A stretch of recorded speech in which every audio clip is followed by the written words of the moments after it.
Et le maître loua l'intendant malhonnête d'avoir agi d'une façon avisée. C'est que les enfants de ce siècle sont plus avisés à l'égard de ceux de leur espèce que les enfants de la lumière. Marketing et foi, à première vue, ça fait un peu bizarre. Hein? Puis je donnais cette formation-là. Daniel était venu d'ailleurs au centre, au regroupement des centres de formation chrétienne en Beauce. Et à première vue, tout le monde a dit, on n'a pas besoin de ça, on n'a rien à vendre. Ce à quoi moi j'ai dit, bien, peut-être que vous auriez intérêt à avoir quelque chose à vendre. Mais il faut s'entendre à qu'est-ce qu'on entend par vente. C'est pas de vendre quelque chose pour avoir les gens. Peut-être que le thème lui-même vous surprend parce qu'on n'est pas habitué à penser que la foi, c'est quelque chose à vendre. Mais effectivement, quand on pense évangélisation, on pense à proposer quelque chose parce que nous, on est convaincus que c'est bon. Alors, il y a quelque chose qui ressemble à de la vente là-dedans. Il y a quelque chose qui ressemble à du marketing. Et l'élément clé qui, moi, m'a rejoint, peut-être que pour d'autres, c'est autre chose, mais moi, l'élément clé qui m'a rejoint personnellement, c'est quand tu fais de la vente, bien sûr que tu t'intéresses d'une certaine façon aux attentes des personnes, mais le plus important, c'est de savoir toi-même ce que tu as à vendre et de croire à ton produit. La foi, ça nous semble être quelque chose de gratuit. Le marketing, ça nous semble être une réalité qui est destinée à pomper du fric. Mais je pense qu'on est rendu beaucoup plus loin que ça dans la société. Je pense que le marketing, c'est beaucoup plus la conscience que les besoins des gens sont différents et que les réponses qu'on peut donner aux besoins des gens peuvent être également des réponses différentes. Et je pense que dans ce sens-là, il ne faut pas se surprendre d'entendre l'expression « le marketing de la foi ». Première réalité qu'il faut prendre en considération, c'est qu'actuellement, les religions sont en compétition. Et pas seulement les religions entre elles, mais il y a des nouvelles façons d'en parler qui donnent l'impression qu'on est en train justement de gruger des parts de marché aux religions. Par exemple, tout le langage du spirituel. Combien de fois à Radio-Canada, on va dire « Ah, c'est pas religieux, mais c'est spirituel. » par exemple. Comme si ça, c'était la vraie affaire. Bien, je me dis, à ce moment-là, quelqu'un est en train de parler et a conscience que ce que les gens veulent, ce n'est plus telle chose, c'est plutôt telle autre, et essaie de faire à croire que son discours est vraiment ajusté aux besoins. Alors, je pense que dans le domaine religieux et dans le domaine de la foi, actuellement, on n'a pas le choix. Il est question de marketing. Le marketing puis la foi, pour moi, ça va ensemble, d'une façon assez naturelle. J'ai étudié en journalisme, puis depuis, je travaille en communication pour des organismes chrétiens.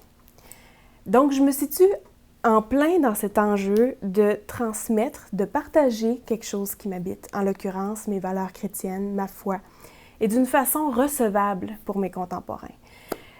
Peut-être avec la relecture que ça me vient du fait que j'ai eu des très bons amis, j'ai des bons amis autour de moi, mais des amis critiques qui ne vont pas hésiter à me dire en regardant une ou l'autre publicité, qui vont me dire « Ça, Valérie, c'est quétaine, ça a l'air des années 70, ça a l'air d'être fait pour des enfants. » Alors, ces commentaires-là ont fait que j'ai développé une sensibilité à avoir une approche de communication qui soit ajustée à ce que les gens d'aujourd'hui, du Québec d'aujourd'hui, peuvent accepter, apprécier.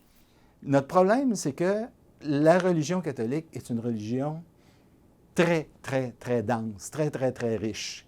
Et moi, je pense qu'on ne peut pas donner accès instantanément à tout ce contenu-là à tout le monde tout le temps. Je pense qu'il faut comprendre un peu comme Jésus disait, selon l'Évangile de Jean, « Il y a beaucoup de demeures dans la maison de mon Père. » Moi, je parodierais en disant, oui, il y a beaucoup de demeures, et il y a surtout beaucoup de portes d'entrée, beaucoup de voies d'accès.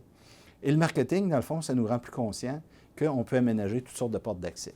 Alors, un exemple de ça, c'est si vous me demandez comment est-ce qu'on peut, dans des organisations religieuses comme celle de l'Église catholique, utiliser le marketing, bien, regardons ce qui s'est passé lors du Congrès eucharistique international. On avait une proposition qui était d'une grande valeur, d'une grande richesse, et voilà qu'on l'a offert à différents groupes de la société avec différents formats. Il y avait des activités pour les familles, il y avait des activités pour les jeunes. Ce n'était pas la même chose, mais tout cela permettait aux gens de prendre part à cet événement international et de se retrouver pour certains éléments clés qui étaient communs à tous les types de populations. Alors, je pense que déjà, on a de l'expérience dans le domaine et il ne faut pas se scandaliser de ça. Bien, les deux exemples que j'ai utilisés principalement, c'est vraiment celui où Jésus, avec la parabole du serviteur qui a volé son maître, dit « Les enfants de ce siècle sont plus rusés que les fils de la lumière ».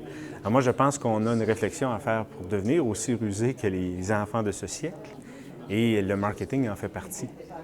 Et l'autre, c'est les disciples d'Emmaüs. C'est l'approche de Jésus qui joue un rôle de marketing, dans le fond, parce que qu'est-ce qu'on veut faire par nos publicités?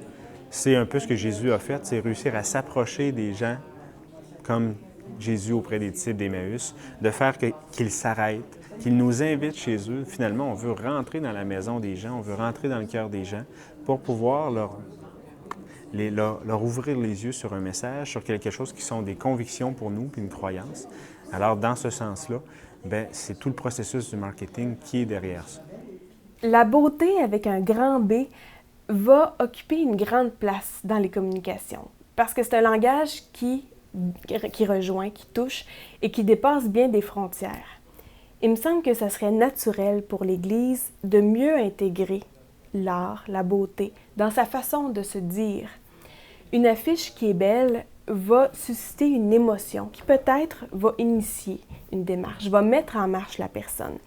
C'est l'effet que ça me fait quand je vois une belle publicité, par exemple, qui fait place à la beauté, à l'art, à l'esthétique, avec le souci du travail bien fait. Pour moi, le lien entre le marketing et la foi, c'est simplement l'idée de mettre tous les moyens de communication qu'on connaît au service de l'Évangile. La foi en Jésus-Christ, le monde dit, c'est une bonne nouvelle. Hein? On dit toujours, on parle d'évangile, d'évangélisation.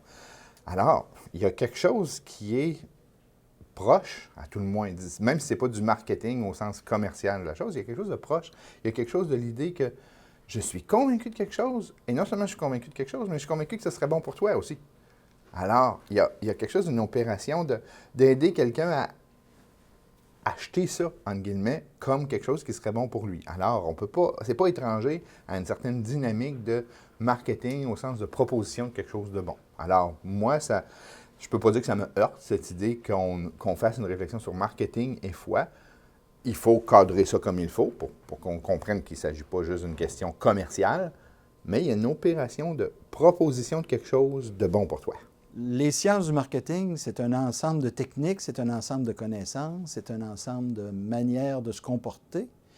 Mais si on en fait le premier plan, bien, on risque de perdre de vue c'est quoi notre mission, c'est quoi notre vocation, et on risque de devenir exactement des cymbales triomphantes, mais peut-être un peu trop bruyantes par rapport à la beauté du message qu'on a proposé. Alors, il me semble que c'est important, lorsqu'on se sert du marketing, qu'on remette les choses à leur place. Quand je me sers d'un marteau, le marteau n'est qu'un outil. Il y a beaucoup d'autres choses qui doivent entrer en ligne de compte pour faire une belle maison avec un marteau. Alors, c'est un peu la même chose quand on utilise ces techniques-là dans le domaine de la vie pastorale, dans le domaine de la vie chrétienne. Il ne faut pas perdre de vue qui est celui qu'on sert, de qui nous sommes disciples, pourquoi nous parlons, et avec quelle visée. Nous sommes là pour offrir quelque chose qui a changé notre propre vie. Alors, nous sommes là pour témoigner. Témoigner, ce n'est pas toujours drôle. Alors, je pense que ça nous évite de sombrer dans peut-être certaines manières de faire du marketing qui seraient un petit peu fleur bleue ou même gnangnan.